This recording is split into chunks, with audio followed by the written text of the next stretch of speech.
Hello and welcome to SPMIS Academy. Today we'll analyze important newspaper articles of 3rd July 2023. Please note you can download the PDF version of today's newspaper analysis by clicking the link given in the comments section. This is the list of the topics that we will be covering from today's newspaper. The first article is a quote which reads, "Those who would give up essential liberty to purchase a little temporary safety deserves neither." सो ये जो quote है that is important from paper one essay perspective. जो philosophical एसे जाते हैं उसमें इस तरह के आइडियाज या तो सीधे सीधे काम आ जाएंगे नहीं तो इनडायरेक्टली काम आएंगे, and also important from our syllabus GS paper 4 ethics and integrity point of view. ये जो कोट है, those who would give up essential liberty to purchase a little temporary safety deserves neither, was given by Benjamin Franklin. So Benjamin Franklin is known as one of the greatest 18th century diplomat, inventor and writer from the US. He is supposed to have played a very important role in independence of the US from British colonial rule. The US got independence in 1776. They celebrate their independence day on 4th July. तो 1776 में US got its independence from British colonial rule. और उसमें Benjamin Franklin ने काफ़ी important या pivotal role play किया था। और उसी कॉन्टेक्स्ट में ही was basically in order to motivate his fellow countryman about the importance of liberty, he gave this quote because Britishers would suggest, या ब्रिटिश जो है इंडिया में भी अलग अलग तरीके के वो आइडियोलॉजीज प्रमोट करके they would justify their rule in India, right. जैसे कि वाइट मैन बर्डन थ्योरी या फिर सिविलाइजेशन मिशन कि हम लोग यहाँ पे आपको सिविलाइज करने के लिए आए हैं। Similarly Britishers would give different justifications for their control और rule over the US. For example कि we will provide you safety and for that purpose you will have to compromise a little bit on your liberty. और उसी context में in order to motivate his fellow countryman for their independence Benjamin Franklin ने ये quote दिया, those who would give up essential liberty to purchase a little temporary safety deserve neither. यानी कि अगर आप अपनी लिबर्टी को सेक्रीफाइस करेंगे इस उम्मीद में कि आपको थोड़ी बहुत सेफ्टी मिल जाएगी, तो अंत में आपको कुछ भी नहीं मिलने वाला। ये सोचिए ये कोट कितना पर्टिनेंट है, कितना रिलेवेंट है even in current times. For example अगर आप ध्यान से सोचें, पुलिस एट्रोसिटीज़ कई सारे जगहों पे, जैसे अभी असम के अंदर भी एक केस आ रहा है एक ओसी के अगेंस्ट कि where he click some obscene image of a teen aged girl. तो होता क्या है, कभी कभार excessive reliance on police for safety, और कुछ लोग ऐसे होते हैं हर जगह, पुलिस डिपार्टमेंट में भी वैसे तो in general we get a lot of support from the police department, but कुछ लोग ऐसे होते हैं जो पूरे डिपार्टमेंट का नाम खराब करते हैं। तो what happens कि in order to ensure our liberty sometimes we end up compromising, or I'm so sorry, in order to ensure our safety we end up compromising a lot on our liberty. तो ये दोनों का balance होना काफ़ी ज़रूरी है, liberty और safety का। ये डिबेट हमेशा से ही चलती आ रही है पिछले 200-300 सालों से। बेसिकली ये जो डिबेट है लिबर्टी वर्सेस सिक्योरिटी का, that is a debate around relevance of government. क्या हमें सरकार चाहिए? हम लोग अपनी सरकार चुनते हैं और सरकार को कई सारे पावर देते हैं in order to ensure our security, but the same government ends up curtailing our liberty. So how justifiable it is? In long run, the same government sometimes exploit common citizen also. So in the long run, we end up losing both liberty as well as security. तो ये जो quote है उसी context में काफ़ी ज़्यादा pertinent है। ये कोट जो है अल्टीमेटली एक डेमोक्रेटिक रिस्पॉन्सिबल गवर्नमेंट के लिए सजेस्ट करेगा, एक ऐसी सरकार जो लोगों के लिए काम करे and should be controlled by the guidelines of the constitution as well as dictate of the people. तो उस कॉन्टेक्स्ट में ये कोट है। This quote ultimately hints at a debate, wider debate of current times, that is liberty versus security. कितना हम अपनी liberty पे हमें कॉम्प्रोमाइज करना चाहिए in order to get ourselves some required security. हम लोग पुलिस को काफ़ी ज़्यादा पावर देते हैं, हम लोग एडमिनिस्ट्रेशन को काफ़ी सारा पावर देते हैं, because in hope that they will give us security, but in that process they curtail our liberty and in long run it might happen कि they curtail both liberty as well as security. तो यही ये quote है, right. और ये जो debate है ये काफ़ी वाइडर डिबेट है, काफ़ी सालों से चला आ रहा है। इसमें आप देखो कुछ नई नई बातें पढ़ते हैं और फिर हम लोग करेंट टाइम्स में आएंगे। एक ब्रिटिश फिलोसोफर थे जेरेमी बेंथम। तो Bentham is known for utilitarian philosophy. तो बेंथम एंड जे एस मिल, अगर आपने मेरी क्लास अटेंड की है फिलोसोफर्स की, तो उसमें मैंने बेंथम और जे एस मिल के बारे में पढ़ाया है। 19th century 18th century philosopher.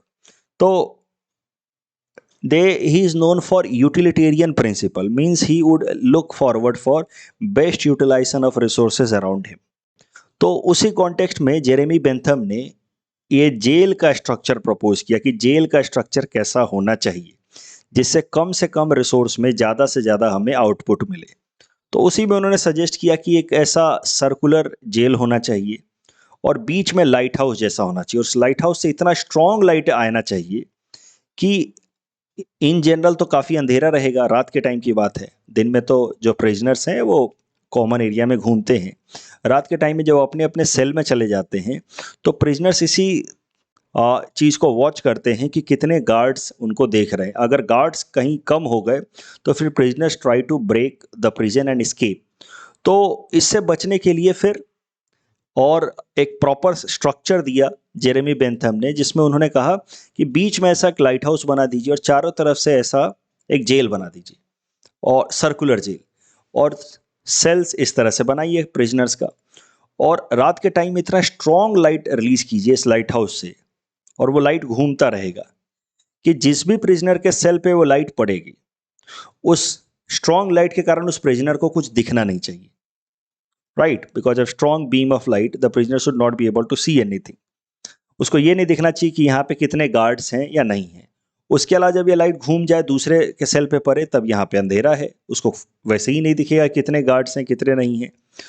सो ये स्ट्रक्चर सजेस्ट किया जेरेमी बेंथम ने जेल्स के लिए कि जेल ऐसे होंगे तो कम से कम गार्ड्स में भी बेहतर से बेहतर सुरक्षा दी जा सकती है, बेस्ट यूटिलाइजेशन ऑफ रिसोर्सेज। तो यूटिलिटेरियन जो फिलोसफी है, यूटिलिटेरियनिज्म की फिलोसफी ऑफ एडम स्मिथ, उसको फिलोसॉफिकल जस्टिफिकेशन दिया है जेरेमी बेंथम ने। अब ये जो कॉन्सेप्ट है जेल का कॉन्सेप्ट, इस कॉन्सेप्ट को सरकारों ने अडॉप्ट किया है ऐसा कुछ फिलोसोफर्स मानते हैं। जैसे इसमें सबसे आगे नाम आता है माइकल फूको का, in his book discipline and punish, जहां पे वो कहते हैं कि सरकारें जो हैं इन the name of discipline, making us more and more disciplined, they are turning the entire administration or entire structure into this kind of jail, larger jail। अभी कैसे वो सोसाइटी को या हमारे सिटी को वो कंपेयर करते हैं इस लार्जर जेल से। वो कहते हैं कि जगह जगह पे सीसीटीवी कैमरा लगा देना इन द नेम ऑफ डिसिप्लिनिंग अस।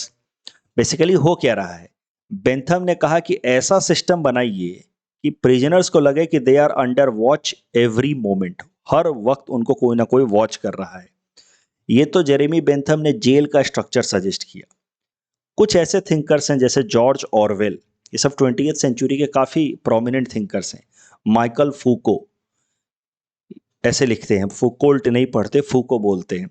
तो माइकल फूको, जॉर्ज ऑरवेल, इन्होंने कहा कि ये जो आइडिया दिया था बेंथम ने जेल को लेकर के, सरकारों ने इस आइडिया को काफ़ी अच्छे से समझ करके पूरे सोसाइटी में इम्प्लीमेंट किया इसको, in order in the name of disciplining और developing a disciplined society. They are turning a panopticon state. Panopticon, pan मतलब होता है ऑल, ऑप्टिकन मतलब होता है watch. We are all under watch every time. Even if we are not under watch, we are told that we are under watch. We are made to believe that we are under watch. For example, जगह जगह पे traffic police, CCTV cameras, आधार card में हमारा biometric details लेना, DNA bank, net grid. अभी net grid एक ऐसा structure है जिसमें तमाम इंफॉर्मेशन हमारे बैंक से रिलेटेड, बैंक के ट्रांजैक्शन से रिलेटेड या हमारे ट्रैवल हिस्ट्री से रिलेटेड सब कुछ डेटा एक जगह कोलाज करके रखा जाता है, तो हमें पता भी नहीं चलता और हमारे तमाम डेटा जो है वो एडमिनिस्ट्रेटिव या सिक्योरिटी एजेंसीज जो है वो एक जगह स्टोर करके रखती हैं। सो ये सारी चीज़ें जो हैं ये फील कराती हैं कि we are under watch every time. ये सब कुछ हम लोग क्यों कर रहे हैं? हम लोग जानबूझकर के आधार में अपने सारे डिटेल्स देते हैं, बायोमेट्रिक डिटेल्स, डीएनए बैंक में अपने डीएनए सैंपल्स देते हैं, नेट ग्रिड में अपने जो भी डिटेल्स हैं वो अलाउ करते हैं स्टोर होने के लिए, in order to ensure some safety, कि भाई सब लोग अपनी अपनी डेटा डिटेल्स देंगे तो इससे सरकार जो है वो सेफ्टी सिक्योरिटी को बेहतर तरीके से इंश्योर करा पाएगी। But what happens in order to have better safety, we end up compromising on our liberty. So I hope I am able to make sense. Philosophical essays ऐसे ही होते हैं। तो आपको इस essay को इसी तरीके से elaborate करना है कि when we become over concerned about our safety, we end up giving too much power to the state, and state sometimes misuses it. In order to ensure us safety, it starts curbing on our liberty, as highlighted by thinkers like Michael Foucault or George Orwellian, where George Orwell in his book has said that state is turning into a panopticon state, which keeps us under surveillance every moment. This panopticon state has become stronger in 21st century, because 21st century is the age of digital media, digital age, where all of us are connected. We have our separate world in the virtual arena, and there each and every person is being profiled. What we do, what we search, what we read, everything is being profiled. And that is how the concept of panopticon state, or being watched every moment, has become even stronger. So with more and more digitalization, we end up compromising more on our liberty in order to have more and more safety. We keep on giving a lot of consent. Okay, fine, the government can have data about this and that. For example, आरोग्य Setu app, ठीक है, एक बढ़िया example है। चूंकि आप एक ऐसे लिख रहे हैं तो you have to think from different perspective. Aarogya Setu app हम सबने डाउनलोड किया, राइट, सो दैट एपिडेमिक को हम फैलने से रोकें। बट आरोग्य सेतु ऐप आपके हर एक लोकेशन को मार्क कर रहा था कि आप कहां से कहां मूव कर रहे हैं। So that was compromising on your right to privacy in the name of safety. And in the end, what happens sometimes, in the name of ensuring safety, the state ends up curbing both liberty as well as safety. So 21st century mein the problems have become more wide, more dynamic because of rise of social media. For example, right to privacy is under breach. Every moment what we read, what we follow, everything is under surveillance by government agencies. It is impacting democratic structures also. For example US के अंदर एक काफ़ी controversial event हुआ था 2016 में, जब वहाँ पे फेसबुक यूजर्स के डेटा को लेकर के कैम्ब्रिज एनालिटिका नाम की एआई एनालिसिस करने वाली आर्टिफिशियल इंटेलिजेंट कंपनी जो है, उसने फेसबुक यूजर्स के डेटा को लेकर के प्रोफाइलिंग करके, माना जाता है कि जो रिपब्लिकन पार्टीज है उनको एक लीड दिया कि आप इस तरीके से अपना कैंपेन मैनेज करें। समझिए इस बात को, 2016 में यूएस प्रेसिडेंशियल इलेक्शन होने वाले थे, and if a party gets to know कि what kind of president the young people और the majority of the people wants to have, अगर आपको ये लीड मिल जाए तो आप अपने वैसे ही प्रेसिडेंट को रखेंगे, वैसे ही कैंडिडेट को अपने सामने रखेंगे जिस तरीके का कैंडिडेट लोग ढूंढ रहे हैं। So that will be an advantage over the other opponent, क्योंकि आपको डेटा मिल गया और आपने को उस डेटा का एनालिसिस करके किसी एआई आर्टिफिशियल इंटेलिजेंट कंपनी ने करके दे दिया। So what happens, we end up giving और feeding our data in a bulk manner, and this data goes to government agencies. These government agencies then do profiling, and then we justify everything, we accept everything in the name of safety, but in the end all such data are used, profiled, and these governments maintained control over power also by channelizing our preferences, and this is how they compromise on democracy without us knowing it. हमें तो लगता है हमने अपने हिसाब से चुन करके सरकार को भेजा है, अपने हिसाब से चुना है, बट उस सरकार को पहले से पता था कि आपको किस तरीके का लीडर चाहिए, क्योंकि उसने आपके फेसबुक पे और तमाम जगहों पे आपके जो भी टेंडेंसीज हैं उसको रीड कर लिया और उसने उस तरीके के कैंडिडेट को जानबूझ करके अपने सामने रखा ताकि उसको ज़्यादा ज़्यादा वोट मिल पाए। All such things are going on. तो आज से हमने एक नया प्रोसेस शुरू किया है जिसमें जो भी टॉपिक हम डिस्कस करेंगे उसका ब्रीफ रिवीजन करेंगे एक पेज पे कीवर्ड्स को लिख करके। तो ये कोट है, those who would give up essential liberty to purchase a little temporary safety deserves neither. So basically, this quote is given by Benjamin Franklin, who played a key role in the US freedom struggle that happened in 1776. This entire quote revolves around the idea of liberty versus safety. So what it says, a state takes away liberty in the name of safety. Panopticon state, a state that keeps a watch on us. Right to privacy is breached, for example, NatGrid, Aadhaar, DNA Bank and all. The next article is about criminalization of politics, and this topic is important from our syllabus GS paper 2 Indian polity point of view. Criminalization of politics का क्या मतलब है? ज़्यादा से ज़्यादा ऐसे लोग जो क्रिमिनल बैकग्राउंड के हैं, जिनकी कोई क्रिमिनल हिस्ट्री है, वो जब पॉलिटिक्स में एंटर करते हैं तो ऐसे सिचुएशन को कहते हैं क्रिमिनलाइजेशन ऑफ पॉलिटिक्स। और इंडिया के अंदर क्रिमिनलाइजेशन ऑफ पॉलिटिक्स बढ़ता जा रहा है। For example, you see Lok Sabha के अंदर ऐसे लोग जिनका क्रिमिनल हिस्ट्री रहा है उनकी संख्या जो है वो बढ़ते जा रही है। For example, in 2009 30% of the Lok Sabha elected members were having some criminal cases. वो 2014 में बढ़कर हो गया 34% और 2019 में बढ़कर के हो गया है वो 43%। इनमें से जो सीरियस क्रिमिनल केसेस फेस करने वाले जो मेंबर्स हैं, ये कैंडिडेट्स की बात नहीं चल रही है, मेंबर्स की बात चल रही है जो चुन करके आए हैं लोकसभा के अंदर। तो सीरियस केसेस की भी संख्या बढ़ी है।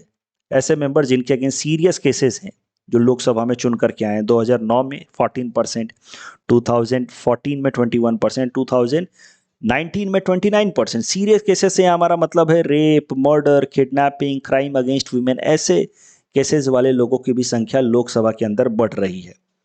तो that is an indicator, this data is an indicator कि there is criminalisation of politics happening in India. Supreme court ने क्रिमिनलाइजेशन ऑफ पॉलिटिक्स को रोकने के लिए कई सारे डायरेक्टिव्स दिए हैं। फॉर एग्जाम्पल, उन्होंने सुप्रीम कोर्ट ने पॉलिटिकल पार्टीज को डायरेक्टिव दिया है कि वो डेटा पब्लिश करें तमाम कैंडिडेट्स का जिनको वो इलेक्शन में फील्ड कर रहे हैं कॉन्टेस्ट करने के लिए। तो जब भी कोई भी इलेक्शन होगा, जो पॉलिटिकल पार्टी अपने कैंडिडेट्स को ला रही है इलेक्शन कंटेस्ट करने के लिए, उन सारे कैंडिडेट्स का वो क्रिमिनल बैकग्राउंड है या नहीं, क्या क्रिमिनल केसेज हैं उनके ऊपर, वो सारी चीज़ें पब्लिक डोमेन में रखेंगे ऑन सोशल मीडिया प्लेटफॉर्म, ताकि लोग सारी चीज़ों को सोच समझ करके ही वोट करें। साथ ही साथ सुप्रीम कोर्ट ने ये भी डायरेक्शन दिया पॉलिटिकल पार्टीज को that they also must mention why they have given ticket to a particular candidate having criminal background and winnability can not be a criteria. तो आप ये नहीं कह सकते कि सर इसके जीतने के चांसेस ज़्यादा हैं इसलिए हमने इसको टिकट दे दिया। Winnability can not be a criteria, you have to mention कि why you have given ticket to a person who against whom cases like crime or cases like rape or murder is pending। आपको ये justification देना होगा। ये सारी बातें कहीं supreme court ने डायरेक्शंस दिए हैं पॉलिटिकल पार्टीज को। ये डायरेक्शंस 2019 में ही दिया गया था, लेकिन unfortunately none of the political parties are taking it in a serious manner. और इसी कॉन्टेक्स्ट में एक इंटरनेशनल एनजीओ है, नॉन प्रॉफिट ऑर्गेनाइजेशन है, एसोसिएशन फॉर डेमोक्रेटिक रिफॉर्म्स, काफ़ी इंपॉर्टेंट ऑर्गेनाइजेशन है, इसका नाम आपको याद रखना चाहिए, एडीआर। इसने हाल फिलहाल में सुप्रीम कोर्ट को अप्रोच किया कि सर आपका जो डायरेक्शन है वो तो कोई भी पॉलिटिकल पार्टी मान नहीं रही। तो फिर सुप्रीम कोर्ट ने उसके बाद एडीआर को डायरेक्शन दिया कि you write a letter to Election Commission of India for getting these ideas or my directives implemented, and then ADR has written a letter to Election Commission of India where it has requested Election Commission to take strict action against those political parties who are not taking steps in line with the directions given by the Supreme Court as far as criminalization of politics is concerned.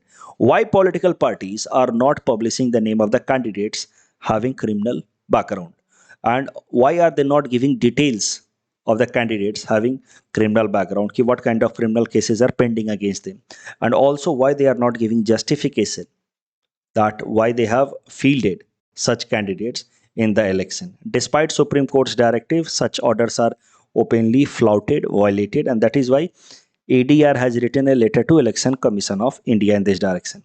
तो इस topic के basis पे एक mains practice question मैंने आपको दिया है. You can attempt this question. पूरा हिंट्स भी दे रखा है मैंने. जिन स्टूडेंट्स को आंसर लिखने में दिक्कत होगी वो ये हिंट्स पढ़ करके भी आंसर अटेम्प्ट कर सकते हैं. क्रिमिनलाइजेशन ऑफ पॉलिटिक्स पे रिवीजन के लिए ये एक पेज मैंने दिया है. डेटा याद रहे तो अच्छा है. 34% इन 2014, 43% इन 2019. ऐसे कैंडिडेट्स जो लोकसभा कॉन्स्टिट्यूएंसी के विनर्स हैं उनके अगेंस्ट क्रिमिनल बैकग्राउंड है, उनका क्रिमिनल बैकग्राउंड है, ऐसे कैंडिडेट्स की संख्या बढ़ रही है 34% से 43%. सुप्रीम कोर्ट का directives to different political parties publish data of candidates about criminal cases and also give justification for selecting candidates with criminal background and winnability can not be a criteria. Association for Democratic Reforms ने highlight किया कि इस direction में कोई भी action हुआ नहीं है and that is why it has written a letter to Election Commission of India to take appropriate action in this line in order to give implementation to Supreme Court's directive. The next article is about gravitational waves and this topic is important from our syllabus GS paper 3 science and technology point of view. तो gravitational waves होते क्या हैं? काफ़ी technical है, ध्यान से समझने की कोशिश कीजिएगा. माना जाता है कि स्पेस और टाइम के अंदर एक रिपल्स क्रिएट होते हैं. Those ripples are created because of some cosmic activities like fusion of neutron stars या फ्यूजन ऑफ ब्लैक होल्स, जिस कारण से रिपल्स क्रिएट होते हैं स्पेस और टाइम के अंदर. दीज स्पेस एंड टाइम के अंदर जो रिपल्स क्रिएट होते हैं, these ripples are known as gravitational waves. Ripples in space and time and they are created mostly because of energetic या violent processes. Gravitational waves travels at the speed of light. Gravitational waves जैसी कोई चीज होती है, ऐसा propose किया था Albert Einstein साहब ने इन his general theory of relativity about 100 years ago in 1916 itself. 1916 में उन्होंने प्रपोज कर दिया था, प्रेडिक्ट कर दिया था, लेकिन वो प्रूफ नहीं कर पाए थे. और लगभग 100 साल बाद 2015 में पहली बार ग्रेविटेशनल वेव एक्चुअली में डिटेक्ट हुए बाय लीगो. तो लीगो क्या होता है? देखिए, लीगो का फुल फॉर्म है laser interferometer gravitational wave observatory. इस तरह के ऑब्जर्वेटरीज लगाए गए हैं दुनिया की अलग अलग जगहों में. इंडिया में भी लीगो का एक सेंटर आ रहा है महाराष्ट्र में, हिंगोली. तो इस तरीके का भी वो फंक्शनल नहीं हुआ है, लेकिन इस तरीके के लीगो यानी कि laser interferometer gravitational wave observatory लगाए गए हैं. ये दो यूएस के अंदर देखिए, LIGO Hanford and LIGO Livingston observatory. ये दोनों सबसे पुराने इंपॉर्टेंट ऑब्जर्वेटरी हैं. उसके अलावा दुनिया के बाकी जगहों पे भी हैं, जैसे कि इटली में है, इंडिया में तो आ ही रहा है, मैंने आपको बताया. तो ये लीगो ऑब्जर्वेटर्स ने 2015 में पहली बार ग्रेविटेशनल वेव को ऑब्जर्व किया. About 100 years later after Albert Einstein suggested that there might be something known as gravitational wave in our cosmic world. तो लगभग 100 सालों बाद ग्रेविटेशनल वेव्स प्रूव हो गए. ग्रेविटेशनल वेव्स कैसे बनते हैं? तो some energetic processes happening in the universe, for example merger of neutron stars या merger of black holes, they lead to creation of gravitational waves. Neutron star या black holes जो होते हैं, both of them are large massive stars who have run out of fuel, जिनका fuel खत्म हो गया, यानी कि फ्यूजन हो करके उनकी सारी एनर्जी डिसिपिएट हो चुकी है. उससे बनते हैं न्यूट्रॉन स्टार या black holes. Neutron star are some generally 1.4 to 2 times bigger than that of sun, but black holes are still bigger, much bigger, and they are so big कि उनके अंदर ग्रेविटेशनल फोर्स इतना ज़्यादा होता है कि it starts collapsing within, and that is why black hole keeps on collapsing and it does not have a well defined surface. तो black hole बहुत बड़े होते हैं, उनका फ्यूल खत्म हो चुका पूरी तरह से, and now they are completely collapsing within itself because of huge gravitational force within. जबकि दूसरे तरफ है neutron star, they are not so big, about 1.5 to 2 times bigger than that of sun. But neutron star and black hole, both of them are that kind of sun that has lost its fuel completely. और ये सब जब fuse होते हैं तो फिर उस time में मैसिव एनर्जी रिलीज होती है that creates this kind of ripple in space and time which is known as gravitational wave. First such gravitational wave was observed in 2015 by LIGO observatory, जैसा कि मैंने आपको पहले बताया. और ये जो ग्रेविटेशनल वेव्स 2015 में ऑब्जर्व किए गए थे, they were result of high frequency movements, या they were gravitational waves of very very high frequency because they were produced by merger of two black holes. तो दो ब्लैक होल्स के merger से बने हुए ये ग्रेविटेशनल वेव्स थे। जब ब्लैक होल्स ने मर्ज किया आपस में तो बहुत सारी एनर्जी रिलीज हुई, जिस कारण से ग्रेविटेशनल वेव्स क्रिएट हुए थे। 1.3 बिलियन ईयर्स अगो ये क्रिएट हुए थे, जिसको हमने ऑब्जर्व किया था 2015 में। तो हाई फ्रीक्वेंसी वाले ग्रेविटेशनल वेव्स हमने पहले ऑब्जर्व किए हैं। करंट न्यूज ये है कि हमारे साइंटिस्ट ने अब ढूंढ निकाला है कि हमारे यूनिवर्स में हर वक्त लो फ्रीक्वेंसी के ग्रेविटेशनल वेव्स बनते रहते हैं। So our universe is repleted with low frequency gravitational wave. हमारा यूनिवर्स भरा पड़ा है लो फ्रीक्वेंसी के ग्रेविटेशनल वेव से। हमने जो 2015 में ऑब्जर्व किया वो एक इवेंट हुआ था। इसके बाद इस तरह के छोटे छोटे थोड़े बहुत इवेंट्स हुए हैं।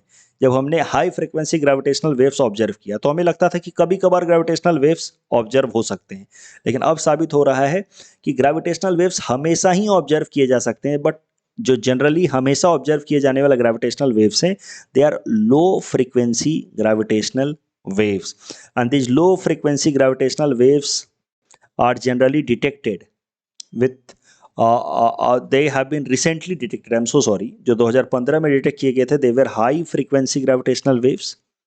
अभी हाल फिलहाल में लो फ्रीक्वेंसी ग्रेविटेशनल वेव्स डिटेक्ट किए गए हैं, और हमारे साइंटिस्ट का क्लेम करना है कि ये लो फ्रीक्वेंसी ग्रेविटेशनल वेव्स हमेशा ही क्रिएट होते रहते हैं। इस कारण से कॉस्मिक बैकग्राउंड हम, मतलब एक छोटा सा म्यूजिक या आप कहिए छोटा सा नॉइज परमानेंटली क्रिएट होता है।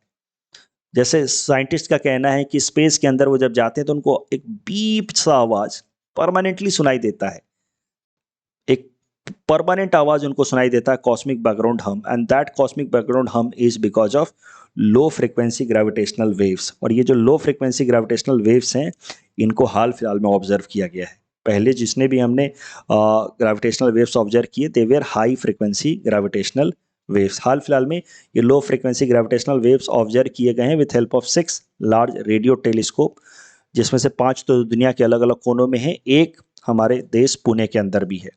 ये जो लो फ्रीक्वेंसी ग्रेविटेशनल वेव्स हैं, they are created by pulsars. तो पल्सर्स क्या होते हैं? They are rapidly rotating neutron stars. Neutron stars हैं जो जल्दी जल्दी रोटेट होता है, 1 सेकंड में लगभग 100 से भी ज़्यादा बार ऐसे रोटेट हो जाता है। और ये पल्सर जो हैं, they emit some light after certain intervals, very precise interval के बाद, एकदम सर्टेन प्रिसाइज इंटरवल के बाद they burst and release certain lights, जिस कारण से कॉस्मिक क्लॉक्स इनकी मदद से बनाया जाता है। क्योंकि एग्जैक्ट थोड़े टाइम बाद ये एक लाइट इमिट करते हैं, तो उसके मदद से कॉस्मिक क्लॉक बनता है।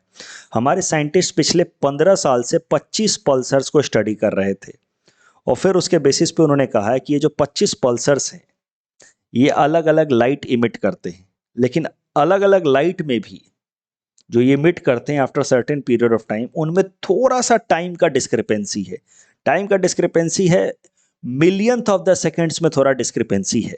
यानी कि एक लाइट के आने में और दूसरे लाइट के आने में कभी कभार 1/मिलियंथ ऑफ सेकेंड की डिस्क्रिपेंसी हो जाती है। और ये 1/मिलियंथ ऑफ द सेकेंड की डिस्क्रिपेंसी इसलिए हो रही है क्योंकि ये जो पल्सर्स हैं वो अपने रोटेशन के कारण ग्रेविटेशनल वेव्स क्रिएट कर रहे हैं, यानी कि स्पेस के अंदर एक रिपल क्रिएट कर रहे हैं, जिस कारण से लाइट को आने में, कुछ लाइट को आने में 1/मिलियन सेकेंड ज़्यादा लग जा रहा है। और इसका, इस टेस्ट के बेसिस पे, पल्सर्स को स्टडी करने के बेसिस पे हमारे साइंटिस्ट ने साबित कर दिया है कि there are some low frequency gravitational waves also creating cosmic hum, cosmic permanent cosmic background hum, humming सा म्यूजिक आता रहता है। This is what they have proved. जो बेसिक बातें कम से कम याद रखिए कि ग्रेविटेशनल वेव क्या होता है। Ripples in time and space predicted by Albert Einstein in his general theory of relativity in 1916 itself. Detector इसका है LIGO, that generally produced by merger of neutron star and merger of black holes. First detected in 2015, but they were high frequency gravitational waves due to merger of black holes. Recently, low frequency gravitational waves have been also observed.